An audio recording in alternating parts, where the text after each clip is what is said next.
Yesterday we did Workbook Lesson 12 of A Course in Miracles, which is, I am upset because I see a meaningless world.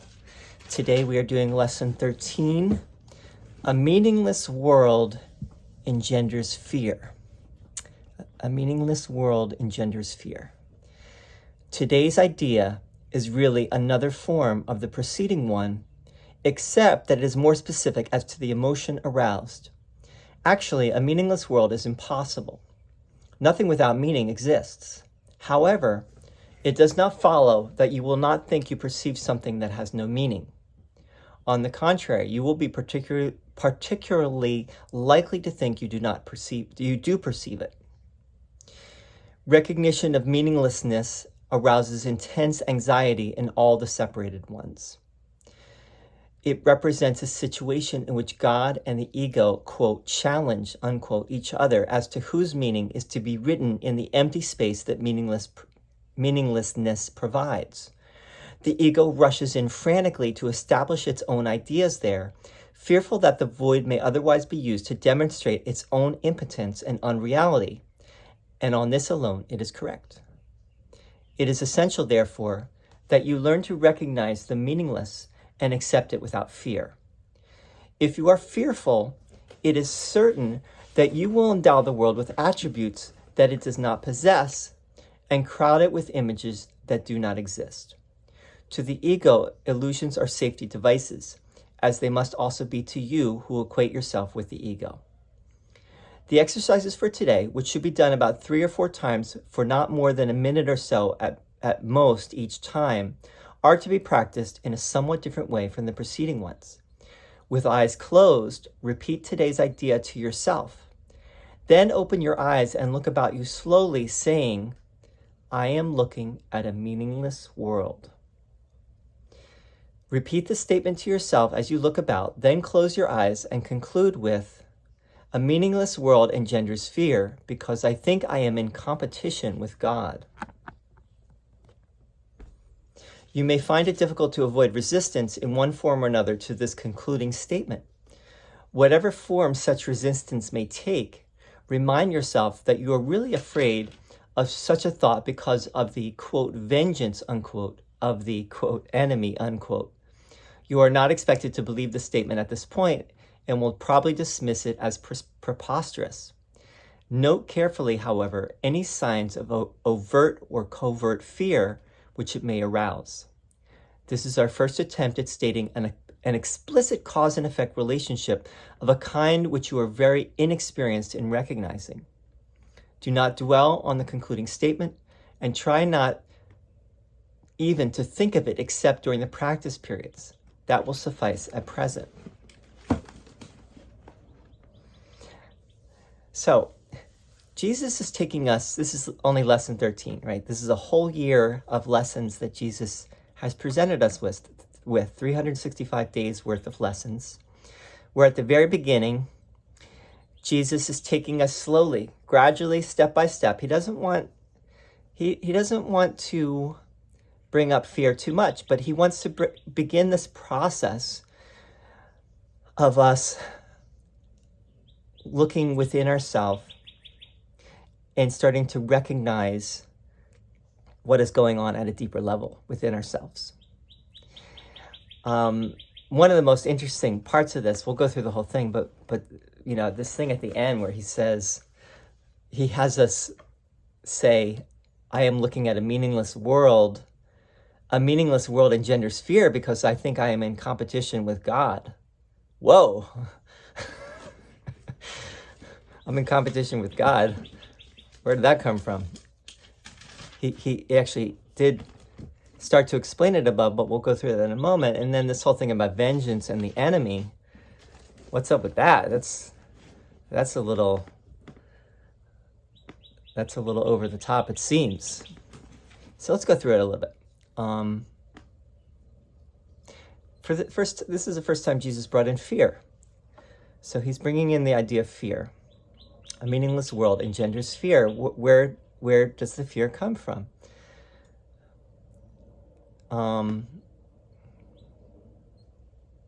Recognition of meaninglessness arouses intense anxiety in all the separated ones. It represents a situation in which God and the ego, quote, challenge, unquote, each other as to whose meaning is to be written in the empty space that Meaningless provides. Remember that Jesus talked about the blankness, right? There's an empty space when you say that this has no meaning. When Jesus is asking us to say there is no meaning, so whose meaning are you going to write in the place where there is no meaning? And Jesus affirms that there is meaning, but you may be writing the ego's meaning, or you might be writing God's meaning. Now here's what he says, and this is a situation with God, in which God and the ego challenge each other as to whose meaning is to be written in the empty space that Meaninglessness provides. The ego rushes in frantically to establish its own ideas there, fearful that the void may otherwise be used to demonstrate its own impotence and unreality. And on this alone, it is correct. So it's not that God and the ego are in competition with each other. It's actually that the ego, God doesn't do anything. God is completely at home. But it is the ego which we have grown very familiar with, conditioned to listen to. That's the voice that we listen to. The ego jumps in and says, I better get in there. Otherwise, this fellow might start to realize something deeper and realize the truth of what's going on here. And it's this dynamic that Jesus wants us to start to recognize, that is what's going on, but that we're not used to seeing things that way. Why? Because of the ego. The ego's been there all along, running the show. We've allowed it to run the show. It is essential, therefore, that you learn to recognize the meaningless and accept it without fear. If you are fearful, it is certain that you will endow the world with attributes that it does not possess and crowd it with images that do not exist. To the ego, illusions are safety devices, as they must also be to you who equate yourself with the ego. So the ego sees the illusions of the world as a protection device for itself. It keeps its own thought system, and Jesus does call it a thought system. It keeps its own thought system in place to keep what Jesus calls the separation going indefinitely. So in other words, the ego's mission is to keep this idea of separation very strong and very real, so we won't begin to look at it and question it. When we start to question it is when we're open to the possibility that there is something beyond the ego, and that's what the ego does not want us to see. And it will do everything in its power for us not to see that. And that's what I think we have to keep in mind, and that the Course is leading us to that understanding. The exercise, you may find it difficult to avoid resistance in one form or another to this concluding statement. The concluding statement was, a meaningless world engenders fear because I think I am in competition with God. Whatever form such resistance may take, remind yourself that you are really afraid of such a thought because of the vengeance of the enemy. Quote, vengeance of the, quote, enemy. This is kind of bizarre if you're new to the Course. What is Jesus saying? Well, from the ego's perspective, God is vengeful and God is the enemy and God is going to get us. Right? That's the ego's story that it's trying to foist. That's the agenda that it has. The ego does not know God, so the ego is only can only feel like a sense of threat, that there's something beyond it. This is something Jesus says in the text.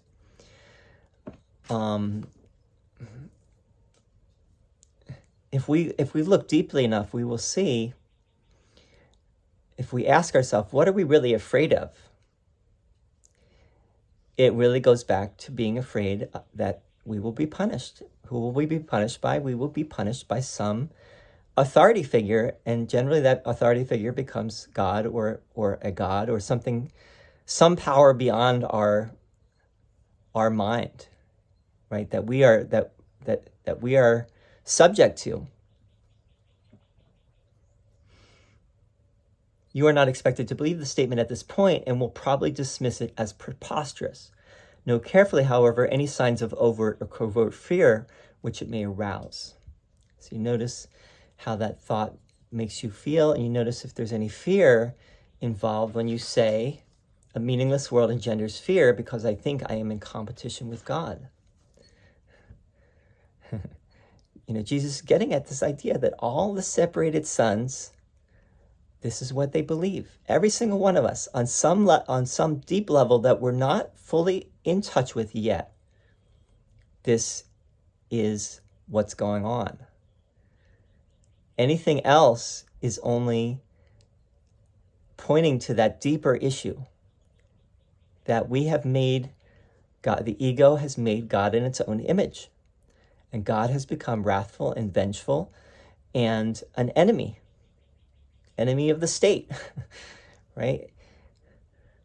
It's the deep state. God is going to get us. And Jesus is saying this is what's going on with every single mind that feels itself to be separate. This is our first attempt at stating an explicit cause and effect relationship of a kind which you are very inexperienced in recognizing. Do not dwell on the concluding statement and try not to even think of it except during the practice periods that will suffice at present. So Jesus does not want to scare us or terrorize us, right? He wants to bring us slowly and gradually to where we need to go. He's not just going to, say, surprise, you don't exist in reality as an individual. No, he's going to warm us up to the idea until we're really ready and we really understand what he's getting at, and we really feel ready to go there. So there's a teaching methodology that he's using. It's a kind one. Anyway, I'm going to do another video right now on a little talk about getting more into this deep subject of interpretation and A Course in Miracles. Talking more about, I think, one of the great teachers of A Course in Miracles, Ken Wapnick, and his approach, his understanding, and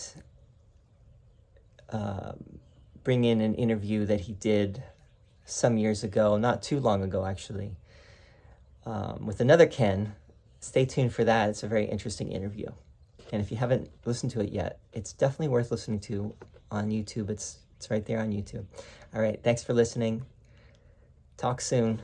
Soon come. Adios.